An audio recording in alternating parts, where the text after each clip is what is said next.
We did it, chat. We got Powerstone 1 and 2 in 2025. Who would have thought? I have been playing non-stop since the Capcom Fighting Collection got out, aka the Powerstone bundle for me. And I got thoughts about it. Starting with the positive, I cannot express how happy and amazing it feels being able to play both Powerstone 1 and 2 again. It's like they never left. Considering I would still play it once in a while emulated, it truly never did, but regardless, having a proper re-release of these games feels like a fever dream I was beginning to believe was never going to happen. And being able to play online with friends, that's enough for me to never complain about the collection at all. Of course, that wouldn't make a good video, so let's start with some minor grievances, and then the way bigger grievances. Both Powerstone 1 and 2 in the collection are the arcade version and not the console versions. And yes, before you go, well, actually, Capcom said since the beginning that it was gonna be the arcade ports. Oh, are you surprised? Yeah. I was aware before purchasing. I was gonna purchase this regardless. I need Capcom to understand we want more Powerstone.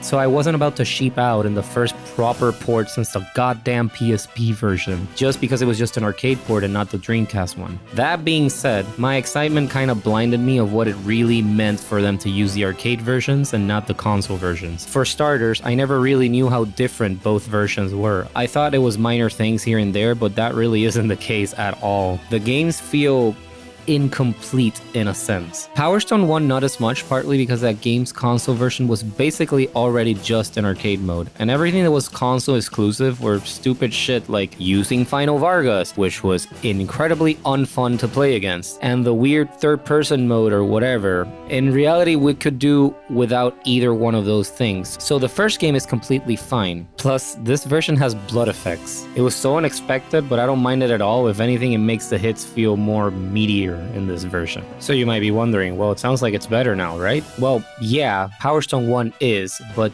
2, not so much. 2 feels so utterly incomplete that it's kind of frustrating. In my love letter for Powerstone, I mentioned that 2 was basically double and better than 1 in almost every regard. I can't really say that about the arcade version of Powerstone 2. So let's start with the biggest issue down to the most whatever issue. Powerstone 2 is a 4-player fighting game. In the console version, you can play free-for-all, 2v2, 1v1, or 3 players. In the arcade version, you can't really do this. It's always 4-player free-for-all. Even if you are just 2 players, it will fill the spaces with computers. This truly sucks.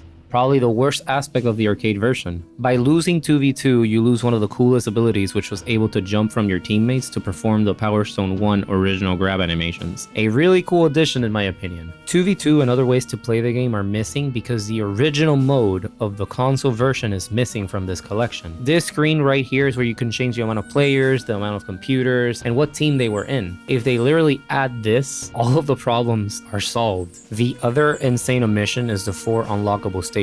This is because they only appear in the original mode stage select. The arcade mode stage select looks like this, and you can only play in one of the 5 default stages, which are all great, don't get me wrong, but all 5 default stages are constantly moving, filled with traps, transitions. There are a few times in these stages where it is actually static, and you just focus on the fight and not the chaos. These 5 stages, although great, get tiresome really quickly when you play them over and over and over again, because the transitions are always the same. This is where the 4 unlockable stages came in handy, because they are all static, just like they are in Powerstone 1, and you can actually just focus on the fight and not on the surviving. They were a great change of pace. Those were the only stages where you could quote-unquote play Powerstone 2 seriously without some random bullshit stun-locking you to death. Now again, don't get me wrong, I love when the stages just stun-lock you and fuck you over. It's really funny and it's fun, but I like the ability to play this game a bit more like Powerstone 1 occasionally, because even if I prefer 1's gameplay a bit more, it's only ever been 1v1, so it was nice to be able to play something similar but with 4 people. Other minor things missing is the store.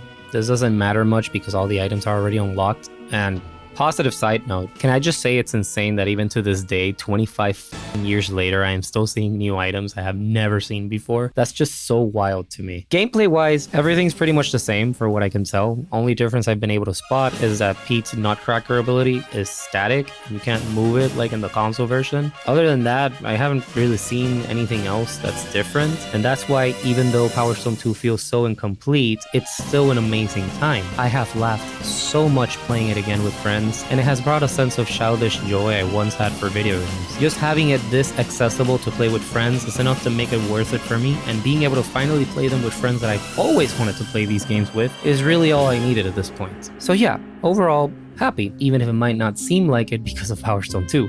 But at least this is enough to show Capcom that interest in this franchise is still well and alive.